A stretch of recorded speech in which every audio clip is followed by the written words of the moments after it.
Hello there, fifth graders. Welcome back. Today in reading, we're going to be talking about something called main idea and details. What is a main idea? And how do I know? This is something that we do all the time when we're reading. We just might not recognize that we're actually doing it. This is one of those strategies that we use to monitor our comprehension. When we're reading, all good readers are doing things as they're reading to determine if they're really understanding what it is that they're reading. And one of those special things is what we're talking about today, the main idea and the details. So let's dig in. What is a main idea? Well, let's find out. The main idea is what a text is mostly about. There are lots of clues in the text that we can look at to help us find the main idea. Sometimes it's easy to find, sometimes it's not so easy to find. So let's look at some of those clues. One of the first things that we can look at is the title of the story.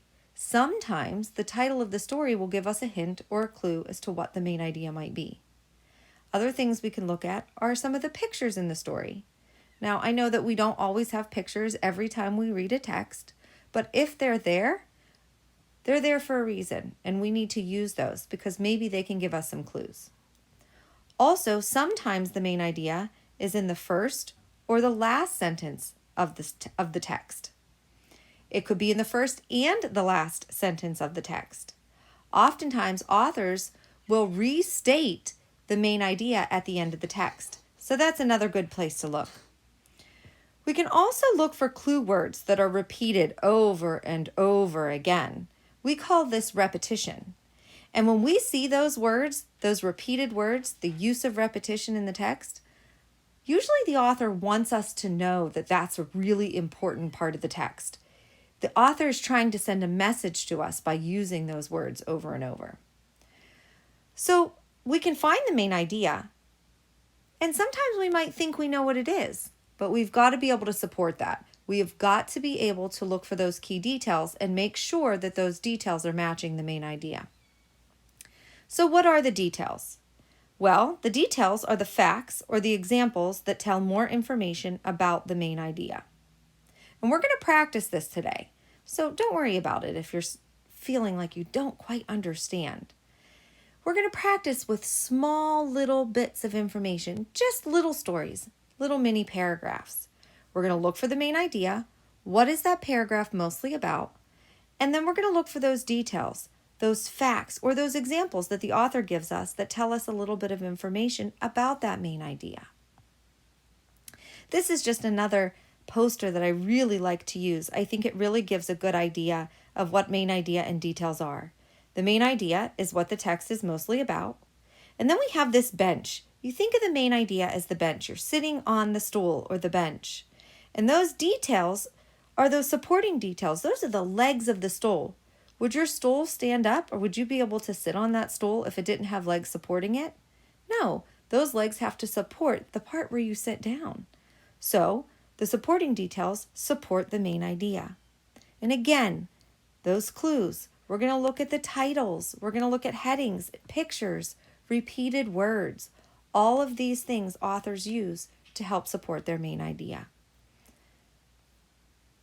So let's look at this passage. We're going to work on this one together. So I want everyone just to pay attention to me, okay? The directions say, read the passage, write the main idea, and 3 supporting details. Well, if I go back to what I just talked about, and I'm just going to flip back real quick. The main idea is what the text is mostly about. But let's find those clues. Look at the titles and the headings. So let's look at the title. We only have one title in this text, and that title is Get Up and Move. Get up and move. I wonder if that can give us a clue. Well, maybe let's keep reading. I know that some of the other things that give me clues, it could be in the first or last sentence of the paragraph. So let's read to find out. Spring is a great time to get some exercise. After being in the house all winter, the fresh air will do your body good. Take a walk around the block to get your heart pumping and legs moving. Help out around the yard. picking up sticks and planting flowers to work your arms. Chase butterflies and bunnies to fill your lungs with fresh spring air. Get moving this spring.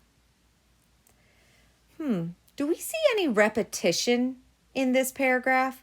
That was one of those clues that we're supposed to look for when we're looking for main idea. Repeated words. Well, I do. I notice a couple of things. I notice that the title has the words get up and move. And I notice that the last sentence in our paragraph says get moving. They're not exactly the same, but they're pretty much the exact same words. So this tells me that maybe we're looking for a main idea that might have something to do with moving. Well, let's go back to that first sentence in our paragraph and see if that first or second sentence can kind of help us figure it out. Spring is a great time to get some exercise. After being in the house all winter, the fresh air will do your body good. Now, I'm noticing 3 different things here. The title's telling me to get up and move. The last sentence of the paragraph is telling me to get moving. And the first sentence of the paragraph is telling me to get some exercise. Those 3 clues, just by themselves, give me an idea of what this main idea could be about. And I think that the main idea is to get up and get moving, get some exercise. So I'm just going to write down what that main idea is. Get moving, or get some exercise.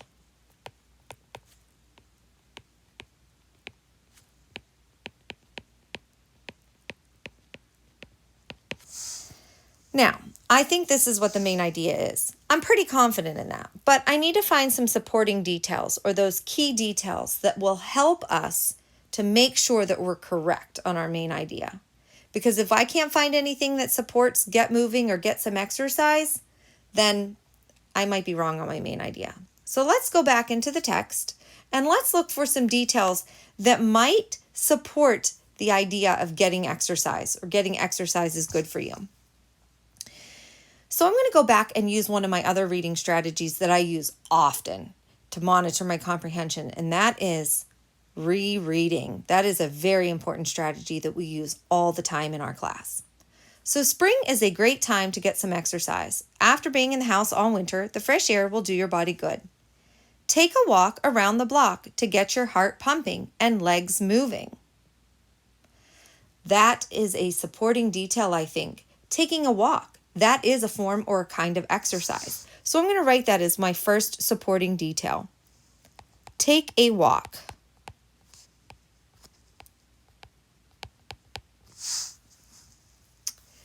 Now, I'm going to go back to my text again and I'm going to keep reading, or I'm going to read on from where I left off to see if I can find another supporting detail. Help out around the yard. Pick up sticks and planting flowers to work your arms. That sounds like it could support the idea of getting some exercise. So I'm going to write that as my second supporting detail. To help out around the yard.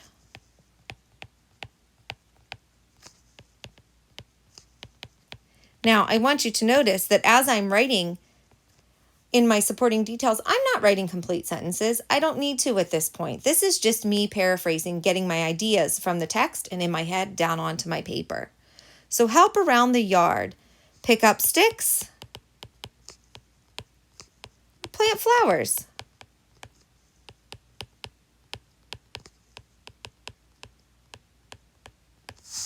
Now, I'm going to go back into the text and continue. Chase butterflies and bunnies to fill your lungs with fresh spring air. That sounds like exercise to me. Chasing bunnies, that would give me a lot of exercise. I'm sorry, chasing butterflies, not bunnies. Chasing butterflies. Oh, and bunnies. I was right. See? Sometimes even teachers make mistakes. Chase butterflies and bunnies. Whew, that would give me a lot of running and have me very sleepy, I think, by the end. So let's go back and let's look at our main idea.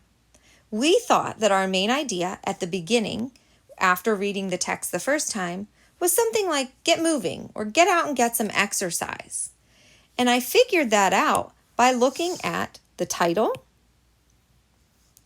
by looking at the first sentence, and by looking at the last sentence. I noticed the repeating words or the repeating idea of getting up and getting out and getting exercise.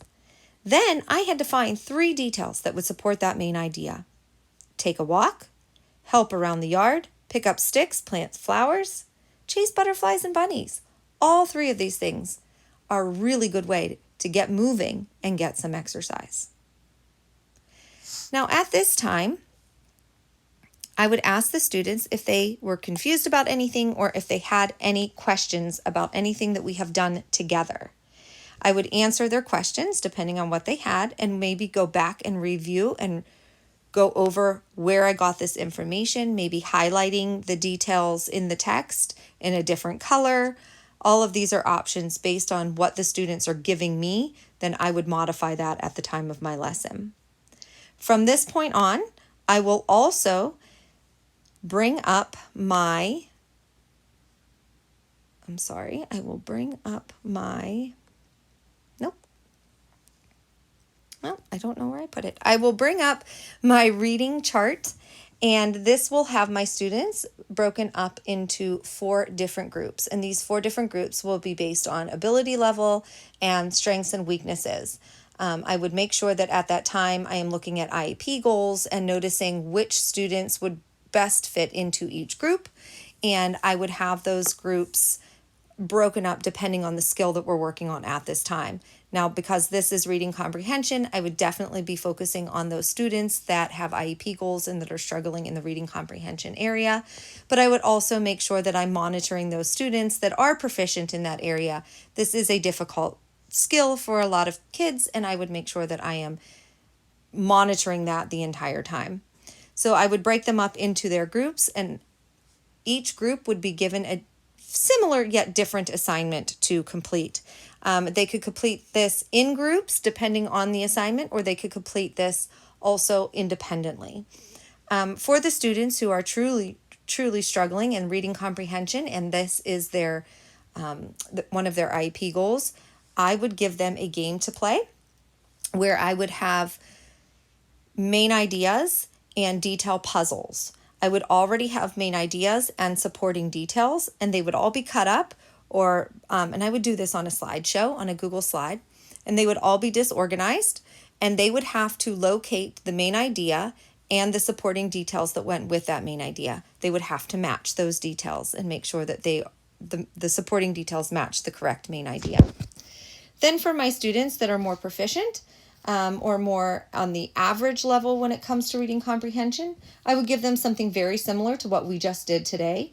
Based on their reading level, I would give them another text, a short text like this, maybe one of a longer text depending on their reading level, and they would have to fill out a graphic organizer very similar to this, locating the main idea and details, and I would probably and possibly guide them into highlighting where they've got their main idea and details in the text in different colors. And then for my students who are well and advanced, I would probably go over something that similar to this again at a higher reading level or even at an average reading level, but I would also bring back some of the prior skills that we've used, such as maybe making connections to the text or making predictions or inferences. I would involve those reading comprehension strategies into the graphic organizer as well as the main idea and supporting details, just to give them a little bit of review, but also to push them and move them forward in a more advanced level.